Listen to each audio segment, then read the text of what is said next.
പാവം സിനിമയിൽ നിന്ന് ഇറങ്ങുകയും ചെയ്തു, രാഷ്ട്രീയത്തിലോട്ട് എത്തുന്നുമില്ല. ആരും പറഞ്ഞതല്ല, നമ്മുടെ എഴുത്തുകാരി ശാരദക്കുട്ടി സുരേഷ് ഗോപിയെ പറ്റി പറഞ്ഞതാണ്. ആ പോസ്റ്റ് വായിക്കുന്നതിന് മുമ്പ് ചാനൽ ഒന്ന് സബ്സ്ക്രൈബ് ചെയ്തിട്ടുള്ളൂ. രസകരമായിട്ടുള്ള പോസ്റ്റാണ്. വളരെ ഉയരത്തിലെത്തിക്കഴിഞ്ഞാൽ സിമ്പിൾ ആകാൻ എത്ര എളുപ്പമാണ്. ഉദാഹരണത്തിന് മഞ്ജു വാര്യർ നടന്നു പോകുന്ന വഴി ഒരു ആരാധികയുടെ തോളിലൊന്ന് സ്നേഹത്തോടെ തൊട്ടാൽ മതി, ആളുകൾ പറയും മഞ്ജു വാര്യർ എത്ര സിമ്പിളാണ്. മോഹൻലാൽ ഒരു കേക്ക് പീസ് മുന്നിൽ നിൽക്കുന്ന സഹജീവിയായ ഒരു മനുഷ്യന് നീട്ടിയാൽ മതി, നാം പറയും മോഹൻലാൽ എത്ര സിമ്പിളാണ്. ശോഭന മൊബൈൽ ഓൺ ചെയ്ത് മുന്നിൽ നിൽക്കുന്നവരുടെ ഒരു ചിത്രം എടുത്താൽ മതി, നാം തലയാട്ടി പറയും അതെ ശോഭന എത്ര സിമ്പിളാണ്. ചില രാഷ്ട്രീയക്കാർക്കും അങ്ങനെ തന്നെ എന്നൊക്കെ പറഞ്ഞ് രാഹുൽ ഗാന്ധിയെ പറ്റി, പ്രിയങ്ക ഗാന്ധിയെ പറ്റി, പിണറായി വിജയനെ പറ്റി, അച്യുതാനന്ദനെ പറ്റി ഒക്കെ പറഞ്ഞിട്ടുണ്ട്. ഇനി നമുക്ക് മാറ്ററിലേക്ക് വരാം. സുരേഷ് ഗോപിയെ പറ്റി എന്താണ് പറഞ്ഞിട്ടുള്ളത് എന്ന് നമുക്ക് നോക്കാം. പറഞ്ഞു വരുന്നത് സഹജമല്ലാത്തൊന്ന് വാരി അണിഞ്ഞാൽ ആരായാലും പരിഹാസരാകുമെന്നാണ്. സുരേഷ് ഗോപിയെ കുറിച്ചാണ്. സമൂഹത്തിൽ താരപദവി ബോധപൂർവം സൂക്ഷിക്കുന്ന ഒരാൾക്ക്, അതും ആശയപരമായി പ്രത്യേകിച്ച് ഉൾക്കനമൊന്നുമില്ലാത്ത ഒരാൾക്ക് സിമ്പിളാകാൻ എത്ര എളുപ്പമാണ്. എന്നിട്ടും മുന്നിൽ നിവേദനവുമായി വന്ന ഒരു മനുഷ്യന്റെ കയ്യിലൊന്ന് പിടിക്കാൻ സുരേഷ് ഗോപിക്ക് കഴിയുന്നില്ല. അപ്പോഴേക്ക് അയാൾ പെട്ടെന്ന് ഒരു കൃത്രിമ തമ്പുരാനാകുന്നു. തന്റെ വഴിയിൽ നിന്ന് ആളുകളെ വിരൽ ചൂണ്ടി നീക്കം ചെയ്യുമ്പോൾ അയാളുടെ മുഖം 2 ടൺ ഭാരമുള്ള കരിങ്കല്ലാകുന്നു. അയാൾ പെട്ടെന്ന് സ്വർണം കെട്ടിയ മെതിയടിയിട്ട് വരുന്ന മാധവൻ തമ്പിയാകുന്നു. സ്റ്റേജിലെ ഒരേപോലെയുള്ള മനോഹരമായ കസേരകൾക്കിടയിൽ നിന്ന് തനിക്ക് വെറും പ്ലാസ്റ്റിക് കസേര മതിയെന്ന് എത്ര കഷ്ടപ്പെട്ടാണ് അയാൾ സിമ്പിളാകാൻ ശ്രമിച്ചു പരാജയപ്പെടുന്നത്. ജനകീയനായിരുന്ന ഒരു താരത്തിന് എത്ര എളുപ്പം സാധ്യമാകുമായിരുന്ന ഒരു സ്ഥാനമാണ് കുറഞ്ഞ വർഷങ്ങൾ കൊണ്ട് സുരേഷ് ഗോപി തന്റെ ബുദ്ധിമോശത്താലും ഔചിത്യമില്ലായ്മയാലും നശിപ്പിച്ചു കളഞ്ഞത്. പാവം സിനിമയിൽ നിന്നിറങ്ങുകയും ചെയ്തു, രാഷ്ട്രീയത്തിലോട്ട് എത്തുന്നുമില്ല എന്നാണ് ശാരദക്കുട്ടി പറയുന്നത്. ശാരദക്കുട്ടിക്ക് മനസ്സിലാക്കേണ്ട ഒരു കാര്യം എന്താണെന്ന് വെച്ചാൽ ഇയാൾ ഇങ്ങനെയാണ് എന്നുള്ളതാണ്. ഒരാൾക്കും അധിക നാളും അഭിനയിച്ച് പിടിച്ചു നിൽക്കാൻ പറ്റില്ല എന്നുള്ളത് ഒരു പ്രപഞ്ച സത്യമാണ്. സുരേഷ് ഗോപി ഇത്രയും നാളും കാണിച്ചുകൊണ്ടിരുന്നത് ഒരു അഭിനയമായിരുന്നു. അയാൾ അധികാര കസേരകളിലേക്ക് എത്താൻ വേണ്ടി വഴി വെട്ടിക്കൊണ്ടിരിക്കുകയായിരുന്നു എന്നുള്ളതാണ് എന്റെ കണ്ടുപിടുത്തം. അതായത് അതിപ്പോ നമുക്ക് ഞാൻ കോടീശ്വരനാകാം എന്ന പരിപാടി മുതൽ ഇയാൾ നടത്തിയിട്ടുള്ള എല്ലാ പരിപാടികളും, ചെയ്തിട്ടുള്ള സഹായങ്ങളൊക്കെ എടുത്ത് പരിശോധിച്ച് നോക്കിയാൽ സമാനമായ ഒരു കാര്യം കണ്ടെത്താൻ നമുക്ക് സാധിക്കും. കയ്യടി കിട്ടുന്ന കാര്യങ്ങളിൽ മാത്രമാണ് സുരേഷ് ഗോപി, വാർത്തയാകുന്ന കാര്യങ്ങളിൽ മാത്രമാണ് സുരേഷ് ഗോപി ഇതുവരെ തൊട്ടിട്ടുള്ളൂ.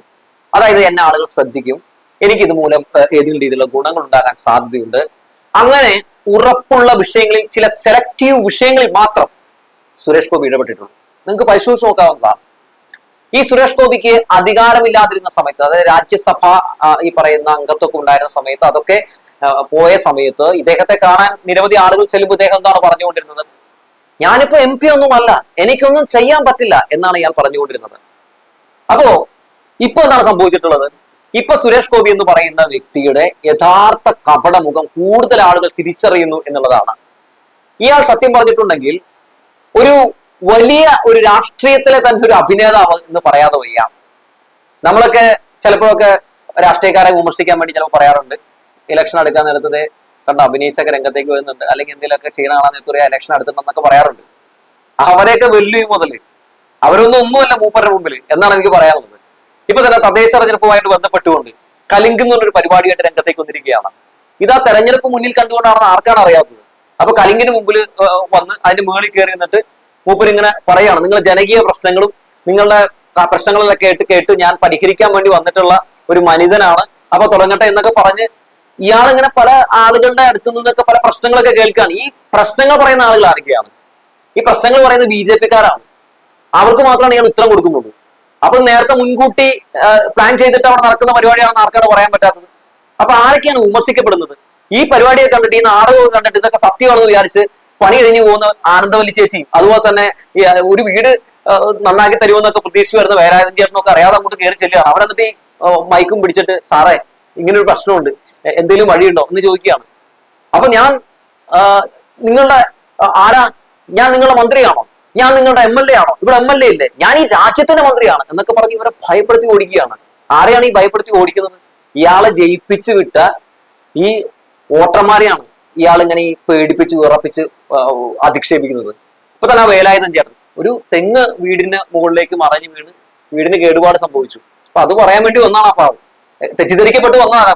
ഏതെങ്കിലും ബി ജെ പിക്കാരനൊക്കെ പറ്റിച്ചുകൊണ്ട് കൊണ്ടുവന്നായിരിക്കാം. കാരണം ബി ജെ പിക്കാരൊക്കെ പറയുന്നത് സുരേഷ് ഗോപിനെ പോലെ ഒരു പൊതുപ്രവർത്തനം വേറെ ഇല്ല എന്നാണല്ലോ പറയുന്നത്. ഇങ്ങനെ വാരിക്കോരി കൊടുക്കും എന്നാണ് പറയുന്നത്. അപ്പൊ നമ്മളത് കണ്ടുകൊണ്ടിരിക്കുകയാണല്ലോ. എന്നിട്ട് ഈ പാവം പോയിട്ട് നമ്മളെല്ലാം കണ്ടാണല്ലോ, നിവേദനം പോയി കൊണ്ടു കൊടുക്കണം, തുറന്നു പോലും നോക്കുന്നില്ല, ആശ്വസിപ്പിക്കുന്ന പോലുമില്ല, ഓടിക്കുകയാണ് മനുഷ്യനെ. അയാളങ്ങ് പോവാണ്. അയാളുടെ വീട് ഇപ്പോൾ പണിതുകൊണ്ടിരിക്കുന്നുണ്ടോ, വേലാഞ്ചേട്ടന്റെ വീട് CPM പണിത് കൊടുത്തുകൊണ്ടിരിക്കുകയാണ്. അതൊക്കെ അവിടെ ആനന്ദം ചേച്ചി പണി കഴിഞ്ഞ് പാവം പോണ വഴിക്ക് നോക്കുമ്പോൾ ഇങ്ങനെ ഒരു നാട്ടുകൂട്ടം കാണുകയാണ്, ഓടി ചെല്ലുകയാണ്. ആ ചേച്ചി പ്രശ്നങ്ങൾ പറയാണ്, ആ ചേച്ചിയുടെ മേത്തേക്ക് കയറുകയാണ്. സത്യത്തിൽ സുരേഷ് ഗോപി ആരാന്നാണ് താങ്കളുടെ വിചാരം? നിങ്ങൾ വെറും പണിക്കാരനാണ് ജനങ്ങളുടെ, അത് ആദ്യം മനസ്സിലാക്കുക.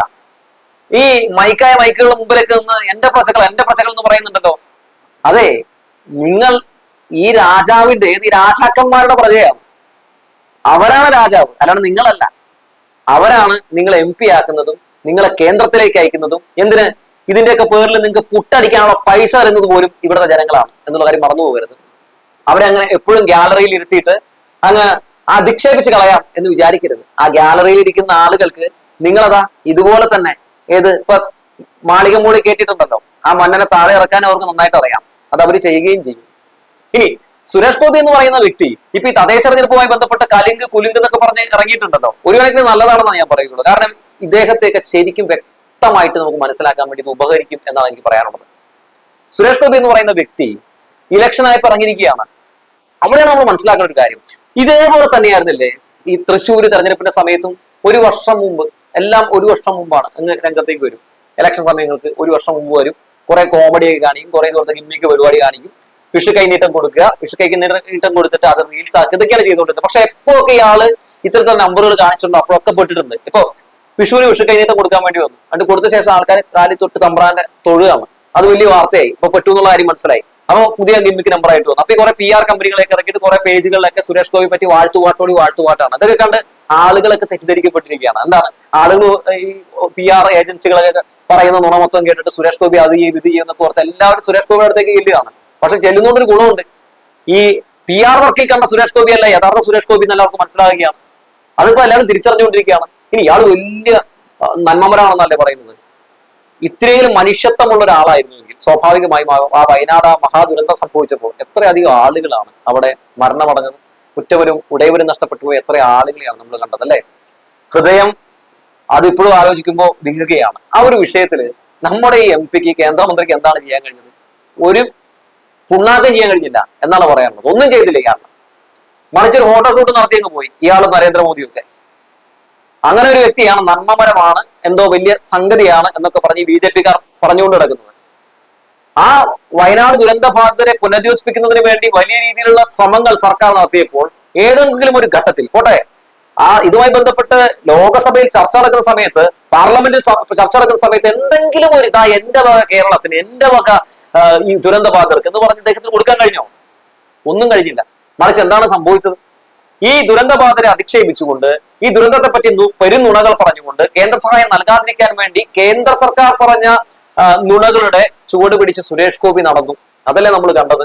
അപ്പൊ സുരേഷ് ഗോപി മനസ്സിലാക്കേണ്ട ഒരു കാര്യമുണ്ട്, റീൽസിലും കലിങ്കിലും അല്ല കാര്യം, പണിയിലാണ് കാര്യം. അത് നിങ്ങൾക്ക് ചെയ്യാൻ അറിയില്ല. ഇപ്പൊ സിനിമയിലാണെങ്കിൽ ഇനി പ്രത്യേകിച്ച് റിട്ടേൺ ബോട്ട് പ്രത്യേകിച്ച് കാര്യമാണെന്ന് തോന്നുന്നില്ല. അത് തന്നെയാണ് ശാരദക്കുട്ടിയും പറഞ്ഞത്. സിനിമയിൽ നിന്നാണെങ്കിൽ ഇറങ്ങുകയും ചെയ്തു, രാഷ്ട്രീയത്തിലേക്കാണെങ്കിൽ എത്തുകയും ചെയ്തില്ല എന്ന് പറഞ്ഞു. സത്യമാണത് എന്ന് പറഞ്ഞു വെച്ചുകൊണ്ട് നിർത്തുകയാണ്.